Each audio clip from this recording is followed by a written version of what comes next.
कहानी की शुरुआत होती है जापान से हजारों मील दूर रहने वाले योद्धा यांग से, जो बचपन से ही सैड फ्लूट क्लैन के साथ तलवारबाजी की ट्रेनिंग कर रहा था। वो दुनिया का सबसे बढ़िया तलवारबाज बनना चाहता था, जिसके लिए उसे दुश्मन जाति के सरदार टिम का मुकाबला करना पड़ा। इस युद्ध में यांग ने टिम के साथ उसकी जाति के सभी लोगों को मौत के घाट उतार दिया, पर अंत में जब उसे टिम की नन्ही बच्ची दिखाई दी तो वो उस पर तलवार नहीं उठा पाया। इसी वजह से उसके अपने साथी ही उसके दुश्मन बन गए, क्योंकि उनका मानना था कि जब तक टिम की जाति का एक भी अंश जिंदा है तब तक उनकी जीत पूरी नहीं होगी। अब सैड फ्लूट क्लैन के सभी योद्धा हाथ धोकर यांग के पीछे पड़ गए, इसीलिए यांग को मजबूरन अपना घर जलाना पड़ा और वो समुद्र के रास्ते से यूएसए चला गया। यूएसए में उसे अपने पुराने दोस्त स्माइली के यहाँ जाना था, पर जब यांग टोमा नाम के गांव में पहुंचा तो उसे खबर मिली कि स्माइली तो 3 साल पहले ही गुजर गया। उधर जब यांग के मास्टर शिन ने उसके जले हुए घर की तलाशी ली तो उसे उसी जहाज कंपनी का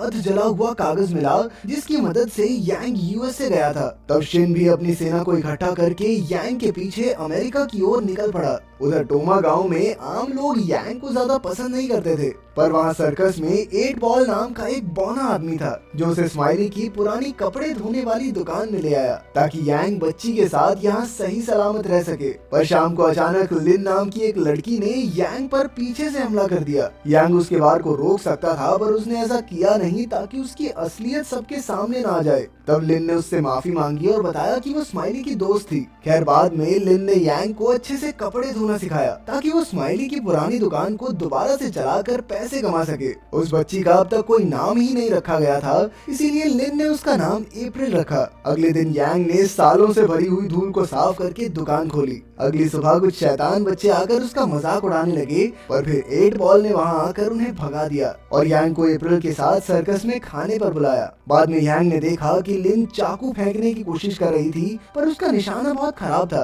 कुछ दिनों बाद यांग वहाँ पर एक साधारण सी जिंदगी जीने लगा। वो रोज कपड़े धोता, दोस्तों के साथ हंसता खेलता, सूरज को डूबते हुए देखता और अब तो उसने अपना खुद का बगीचा भी शुरू कर दिया था। एक दिन यांग ने लिन को कब्रिस्तान में जाते देखा तो उसने 8 बॉल से लिन की कहानी पूछी। 8 बॉल ने बताया कि कई साल पहले इस गांव पर एक करप्ट कर्नल ने हमला कर दिया था और उसे अपने मनोरंजन के लिए एक लड़की चाहिए थी, तो उसने लिन को चुना। कर्नल उसे पास के कमरे में ले गया, पर वहाँ लिन ने उबलती ग्रीस के पैन से कर्नल पर हमला करके अपनी जान बचाई। फिर वो बाहर भागी तो कर्नल ने उस पर गोली चला दी। तभी उसके माँ बाप और भाई उसे उठाने आए, पर कर्नल ने उन्हें भी गोली मार दी। बाद में जब लोगों ने लाशें उठाई तो पता चला कि लिन का पूरा परिवार तो मर गया, लेकिन वो किसी तरह जिंदा बच गई थी। अगले दिन यांग ने देखा कि लिन अपने खराब निशाने को लेकर काफी परेशान थी। तब यांग ने उसकी मदद करने का फैसला किया और उसे सर्कस में ले जाकर निशाना लगाना सिखाया। यांग ने उसे समझाया कि उसके फेंकने के तरीके में कोई दिक्कत नहीं है, प्रॉब्लम है सारी ध्यान लगाने की। इसीलिए यांग ने उसकी आंखों पर पट्टी बांधकर उसे अपने ऊपर चाकू फेंकने को कहा।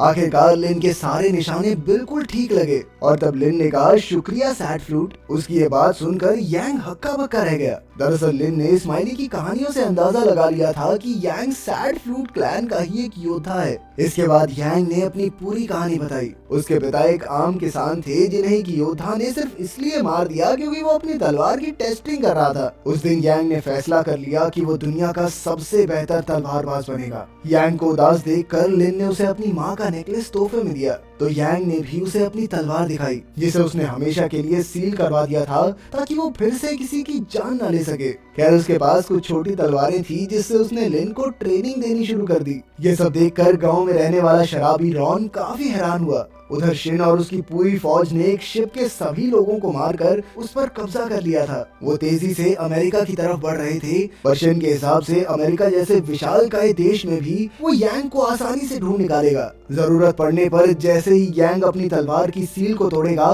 तो उन्हें उसी समय उसकी लोकेशन का पता चल जाएगा। इधर यांग आराम से अपने रोजमर्रा के काम करके जिंदगी बिता रहा था। लिन की ट्रेनिंग जोरों शोरों पर थी और धीरे धीरे अप्रैल भी चलना सीख गई। जब क्रिसमस का समय आया तो सर्कस ग्रुप ने एक पार्टी रखी। यांग भी वहाँ गया, पर उसने डांस वांस नहीं किया। खैर जब लिन उसके पास आई तो वो दोनों फिर से ट्रेनिंग में लग गए। आखिरकार लिन ने मौका देखकर यांग की गर्दन पर तलवार रख दी। पहली बार लिन की तलवार यांग की गर्दन तक पहुंच गई थी। उसके इतना करीब आते ही लिन खुद को रोक नहीं पाई और उसने उसे चूम लिया। तभी अचानक उसी करप्ट कर्नल और उसकी फौज ने एक बार फिर से गांव पर हमला कर दिया। इस बार कर्नल के चेहरे पर एक मुखौटा था, क्योंकि पिछली बार लिन के वार से उसका चेहरा थोड़ा जल गया था। उसने पार्टी में जबरदस्ती घुसकर सर्कस के लोगों पर अत्याचार करने शुरू कर दिए। उसके आदमी जोकर को अपना निशाना बनाकर उसके आसपास गोलियां चलाने लगे। इसके बाद कर्नल ने जोकर के पैर में गोली मारकर कहा कि उसे आज रात के लिए एक लड़की चाहिए। गांव वाले जानते थे कि आज लिन बदला लेने की कोशिश जरूर करेगी, इसीलिए उन्होंने उसे एक कमरे में कैद कर दिया। यांग ने उसकी सारी तलवारें भी ले ली ताकि वो रस्सी को काट न सके, लेकिन लिन ने अपने जूतों के अंदर एक चाकू चिपका रखा था और उन सब के जाने के बाद उसने खुद को आजाद कर लिया। उधर कर्नल ने एक शादीशुदा औरत को चुना तो उसका पति उसे बचाने के लिए आया, मगर फिर कर्नल ने उन दोनों को ही गोली मार दी। तभी उनकी बेटियां रोती हुई दौड़ कर आई तो कर्नल रात के लिए उन्हें ही उठाकर ले गया। जब वो खाना खा रहा था तो अचानक लिन एक डांसर के भेस में वहाँ आई और फिर कर्नल का मनोरंजन करने लगी। उधर गांव वालों ने देखा कि लिन भाग गई थी और जब यांग को इसकी खबर मिली तो उसने लिन को बचाने के लिए अपनी तलवार को फिर से खोलने का फैसला किया। जैसे ही उसने सील को तोड़ा तो तलवार खुलने की गूंज सीधा शिन के कानों में पड़ी और वो अपनी फौज को लेकर उसी दिशा में निकल पड़ा। दूसरी ओर लिन अचानक कर्नल पर हमला करने लगी, लेकिन वो तो पहले ही बंदूक ताने बैठा था। असल में वो पहले ही समझ गया था कि लिन उसे मारने वहाँ आई है। तभी उसके आदमियों ने लिन को पकड़कर बिस्तर पर फेंक दिया और कर्नल कई साल पहले अपने अधूरे रह गए काम को पूरा करने के लिए बढ़ा। पर तभी यांग खिड़की तोड़ते हुए अंदर घुस आया और सबके होश उड़ गए। उसने बड़ी आसानी से उन सबको मार डाला, पर जब कर्नल की ओर बढ़ा तो लिन ने उसे रोक दिया, क्योंकि वो खुद उसे खत्म करना चाहती थी। मौका देखकर कर्नल लिन को ढाल बनाकर खिड़की से कूद गया और तुरंत भागकर अपने आदमियों में शामिल हो गया। लेकिन लिन ने दूर से ही चाकू फेंककर सीधा कर्नल के गले पर मारा, जिससे कर्नल वहीं ढेर हो गया। खैर बाद में जब लोगों ने उसका मुखौटा हटाया तो पता चला कि ये कर्नल के भेष में कोई और ही था और वहीं असली कर्नल मौका देखकर भाग गया। उधर यांग अपना सामान बांधकर अप्रैल के साथ गांव छोड़कर जाने की तैयारी में था, क्योंकि वो जानता था कि उसका मास्टर अपने योद्धाओं के साथ इस गांव पर हमला कर देगा। पर 8 बॉल ने कहा कि कर्नल बदला लेने के लिए दुगनी सेना लेकर आएगा, इसीलिए अगर वो गांव को छोड़कर चला जाता है तो उनका भला नहीं नुकसान ही होगा। लोगों का मानना था कि सिर्फ यांग अकेला इतनी सेना से नहीं लड़ सकता, इसीलिए 8 बॉल रॉन को सबके सामने लाया। तब खुलासा होता है कि रॉन पहले काफी मशहूर डकैत हुआ करता था, पर जब वो पकड़ा गया तो 8 बॉल ने उसके सारे हथियार कब्रिस्तान में दबा दिए थे और अब उन्हें वापस निकालने का समय आ गया था। अपनी बंदूक से जब रॉन ने निशाना लगाया तो उसका निशाना आज भी उतना ही पक्का था। उधर लिन जानती थी कि यांग लड़ाई के बाद चला जाएगा, इसीलिए उसने भी यांग के साथ जाने की बात कही। बाद में रॉन अपने वही पुराने कपड़े यांग के पास धुलवाने आया तो रॉन ने कहा कि वो हमेशा से जानता था कि यांग एक योद्धा है, क्योंकि वो उसकी चाल ढाल देखकर ही उसकी सच्चाई जान गया था। वहीं यांग भी रॉन के बारे में यही सोचता था, क्योंकि उसे भी रॉन से खून की बू आ गई थी। फिर दोनों ने हाथ मिलाए और रॉन ने बताया कि उसने डकैती इसीलिए छोड़ी क्योंकि जब कुछ पुलिस वाले उसे पकड़ रहे थे तो उन्होंने उसकी पत्नी को मार डाला। मरने से पहले उसकी पत्नी ने उसे कभी बंदूक न उठाने को कहा और उसने आज तक ये वादा निभाया भी था।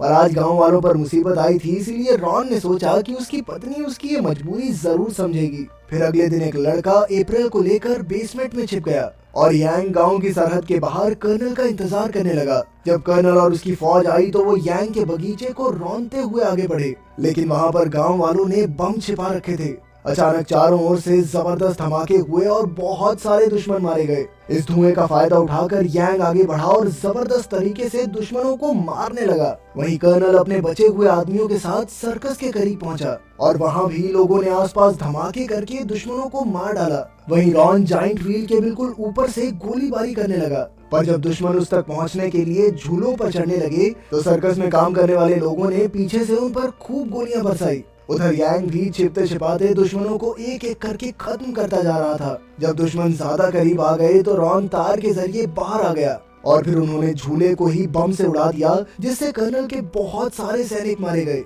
इसके बाद सभी गांव वाले बाहर आ गए क्योंकि उन्हें लगा कि वो जीत चुके हैं, पर कर्नल और उसके कुछ आदमी अभी भी जिंदा थे।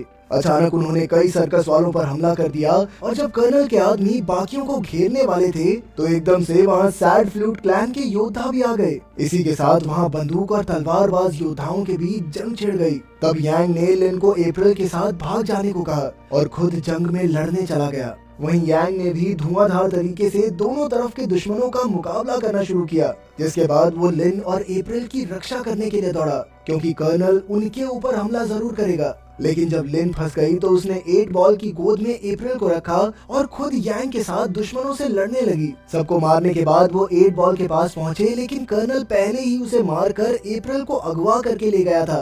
अब कर्नल अप्रैल के साथ एक होटल में छिपा हुआ था और बाहर उसके आदमी पहरा दे रहे थे। तभी सैड फ्लूट क्लैन के योद्धाओं ने अप्रैल तक पहुंचने की कोशिश की, मगर वो सभी अपनी जान से हाथ धो बैठे। पर जल्द ही यांग वहां आया और कुछ ही पलों में सभी बॉडीगार्ड्स को खत्म करके अंदर घुस गया। फिर उसने अपनी तलवार से ऐसा जबरदस्त वार किया कि कर्नल की बंदूक कई हिस्सों में टूट गई और साथ ही अप्रैल यांग के हाथों में आ गई। पर यांग ने कर्नल को मारा नहीं क्योंकि लिन उसे अपने हाथों से मारना चाहती थी। इसके बाद लिन और कर्नल के बीच एक रोमांचक लड़ाई छिड़ गई, लेकिन आखिर में लिन ने अपने जोरदार वार से कर्नल के चीथड़े उड़ा दिए। आखिरकार यांग का सामना अपने गुरु शिन से हुआ जो अप्रैल के खून का प्यासा था। शिन को पूरा यकीन था कि यांग अपने मास्टर को तो नहीं मार पाएगा क्योंकि वो हमेशा से कमजोर दिल का रहा है। बचपन में जब उसे एक मासूम पिल्ले को मारने को कहा गया था उसने तब भी अपना हथियार नहीं उठाया था, लेकिन यांग अपनों के लिए कुछ भी कर सकता था। इसीलिए वो अप्रैल की जान बचाने के लिए शिन को मारने से भी नहीं कतराया। आखिरकार उसने शिन को खत्म कर दिया, लेकिन अब वो भी ज्यादा समय तक यहाँ रुक नहीं सकता था।